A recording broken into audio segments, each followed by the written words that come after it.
ઘણા સમય પહેલાંની વાત છે. કાશી નગરીમાં સદાચારી, સત્યવાદી અને સેવાભાવી એક દંપતી રહેતું હતું. આખો દિવસ પ્રભુ ભક્તિમાં લીન રહે, ભૂખ્યાજનોને ભોજન કરાવે અને ઈશ્વર કૃપાથી આ દંપતી પાસે પરિશ્રમથી પ્રાપ્ત કરેલી અખૂટ સંપત્તિ પણ હતી. તેમનામાં સહેજ પણ અભિમાનનો છાંટો નહીં અને કાશી નગરીના સમગ્ર પંથકમાં પ્રસિદ્ધિ ફેલાવા માંડી. દૂર દૂરથી શ્રેષ્ઠીઓ, સંત મહાત્માઓ પણ દર્શન કરવા આવે. એક વખતની વાત છે, મહર્ષિ નારદ મુનિ કાશી નગરીમાં આવ્યા. તેમણે આ ગૃહસ્થીનો મહિમા સાંભળ્યો. તેમને પણ આ ગૃહસ્થીને ત્યાં જવાની પ્રેરણા થઈ. નારદ મુનિ ફરતા ફરતા ત્યાં આવી ચડ્યા. ગૃહસ્થે તેમને આવકાર આપી ફળફળાદિથી સ્વાગત કર્યું. નારદજી પ્રસન્ન થયા અને નારદજીએ પૂછ્યું કે કેમ છો, મજામાં ને? ગૃહસ્થી કહે કે હા મુનિરાજ, આપની કૃપાથી સર્વે વાતે સુખ છે. પણ બોલતા બોલતા તે ખચકાઈ ગયા. નારદજી કહે કે ખચકાવાની જરૂર નથી. તમારા મનમાં જે કાંઈ હોય તે વિના સંકોચે કહો.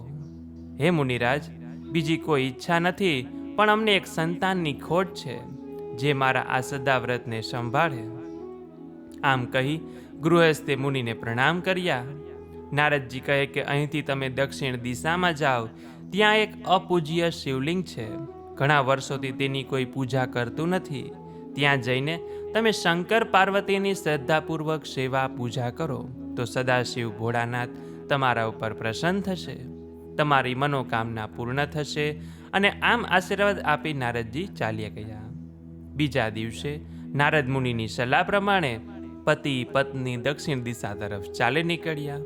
ઘોર વનવગડામાં ભૂખ્યા તરસ્યા બંને શિવલિંગની શોધ કરે છે, પણ તેને ક્યાંય એવું મંદિર મળતું નથી. બંને જણ થાકીને એક ઝાડ નીચે આરામ કરવા બેઠા અને એવામાં એક પત્નીની નજર એક ડુંગરની ટોચ ઉપર પડી કે જ્યાં તેને મંદિર હોવાનો અણસાર થયો. તેણી કહે કે હે નાથ, જુઓ પેલા ડુંગરની ટોચ, ત્યાં નારદ મુનિના કહ્યા પ્રમાણે શિવ મંદિર હોઈ શકે છે. મંદિરનો અણસાર મળતાની સાથે જ દંપતીનો બધો થાક, ભૂખ, તરસ ઉતરી ગયો. બંને જણ ચાલતા ડુંગરની ટોચ પર પહોંચ્યા અને ત્યાં એક શિવ મંદિર હતું. બંનેના હૃદયમાં હરખ માતો નથી અને તેમણે મંદિરમાં સફાઈ કરવાની શરૂ કરી. શિવલિંગ પરથી પાંદડા તથા ધૂળ સાફ કર્યા. પાસેની નદીમાંથી પાણી લાવી શિવલિંગને સ્નાન કરાવ્યું, જળાભિષેક કર્યો અને મંદિર પાસે એક બીલીપત્રનું ઝાડ પણ હતું. ત્યાંથી બીલીપત્રો લાવીને શિવલિંગ પર ચડાવ્યા. દંપતીનો હવે આ નિત્યક્રમ થઈ ગયો. સતત 5 વર્ષ સુધી શંકર પાર્વતીની પૂજા કરી, પણ શંકર ભગવાન તેના ઉપર પ્રસન્ન થયા નહીં. એક દિવસ નિત્યક્રમ પ્રમાણે પતિ વનમાં ફળ ફૂલ લેવા જાય છે, પણ સાંજ પડવા આવી છતાંય તે પાછો ફર્યો નહીં. પત્નીને અનેક પ્રકારની શંકાઓ થવા લાગી. પતિની વાટ જોતા પત્ની થાકી ગઈ. ન છૂટકે તે પતિની શોધ કરવા નીકળી પડી. આ વન ખૂબ જ બિહામણું હતું. ઠેર ઠેર જંગલી પ્રાણીઓ, વાઘ, સિંહ, રીંછોના ભયંકર ઘૂઘવાટા સંભળાતા હતા. શિયાળ પણ કરુણ રુદન કરતા હતા. ઘુવડ જેવા નિશાચરો આમથી તેમ ફરતા હતા. એમ કશુંક અમંગળ થયું હોવાનો ભય થવા લાગ્યો. છતાં હિંમત રાખી ભગવાનનું નામ લેતા લેતા આગળ ચાલી. અચાનક તેની નજર એક ઝાડ નીચે પડી.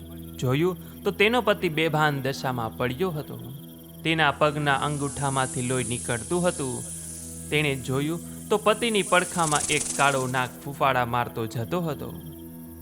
ત્યાં તો સાક્ષાત સોણે શણગાર સજીને માતા પાર્વતીના તેની પત્નીને દર્શન થયા અને માતા પાર્વતીના પ્રગટ થવાથી તેના પતિની આંખો ઉઘડી. તેણે માતાજીના દર્શન કર્યા અને માતા પાર્વતીને જોતા જ બંને જણા તેમના ચરણોમાં પડી ગયા. માતા પાર્વતીએ તે બંનેને આશીર્વાદ આપ્યા અને બંને જણ ધન્ય થયા. પાર્વતીજી બોલ્યા કે તમારા બંનેની અનન્ય ભક્તિ તથા શ્રદ્ધા જોઈને હું ખૂબ પ્રસન્ન થઈ છું. તમારે જે જોઈએ તે માગી લો. દંપતી કહે કે હે ભગવતી, અમારે બીજું કંઈ જોઈતું નથી, પણ એક શેર માટીની ખોટ છે, તો તેનો ઉપાય બતાવો. પાર્વતીજી બોલ્યા કે તમે જયા પાર્વતીનું વ્રત કરો તો તમને અવશ્ય સંતાન પ્રાપ્તિ થશે. પત્નીએ કહ્યું કે માતાજી, આ વ્રત કરાય કેવી રીતે? પાર્વતીજી બોલ્યા કે આ વ્રત અષાઢ સુદ તેરસને દિવસે કરવામાં આવે છે અને અષાઢ વદ બીજના દિવસે પૂર્ણ થાય છે. આ વ્રત કરવાથી સંતાન પ્રાપ્તિની ઉપરાંત જેમ મને શિવજી મળ્યા છે તેમ કુમારિકાઓને મનગમતો ભરથાર મળે છે. તે ઉપરાંત પરણિત સ્ત્રીઓને સદા સુહાગનના આશીર્વાદ મળે છે. આ વ્રત 5, 10, 15 કે 20 વર્ષે અનુકૂળતા પ્રમાણે ઉજવણું કરવાનું. તે દિવસે કુંવારી કન્યાઓ, ગોયણીઓ, સૌભાગ્યવતી સ્ત્રીઓને ભોજન કરાવવું, બ્રાહ્મણ પાસે વ્રતની ઉજવણીની પૂજા કરાવી, દાન દક્ષિણા આપવી, કુટુંબના સૌ પરિવારજન તથા સગા સંબંધીઓએ ભોજન કરાવવું, ગોરમાની પૂજા કરવી, વ્રતમાં ઉગાડેલા જ્વારા નદીમાં કે પીપળાના ઝાડ નીચે અથવા માતાજીના મંદિરે નિયત સ્થળે પધરાવવા. વ્રતી બહેનોએ ભોજનમાં મીઠું લેવું નહીં, મોડા એકટાણા કરવાના, વ્રતની કથા સાંભળવાની તથા ઘરમાં દાદા દાદી તથા વડીલોને પ્રણામ કરી આશીર્વાદ મેળવવાના. આ વ્રતથી સૌનું કલ્યાણ થાય તેવા આશીષ મળે છે. અને આમ વ્રતનો મહિમા સંભળાવી માતા પાર્વતી અંતર્ધ્યાન થઈ ગયા. માતા પાર્વતીના આશીર્વાદ મેળવી આ દંપતી જયા પાર્વતીનું વ્રત કરે છે. એટલે ટૂંક જ સમયમાં તેમના ઘરે પારણું બંધાય છે. પુનઃ કાશી નગરીમાં સૌ કોઈ આ દંપતીના દર્શને આવે અને જયા પાર્વતી વ્રતનો મહિમા જાણે છે.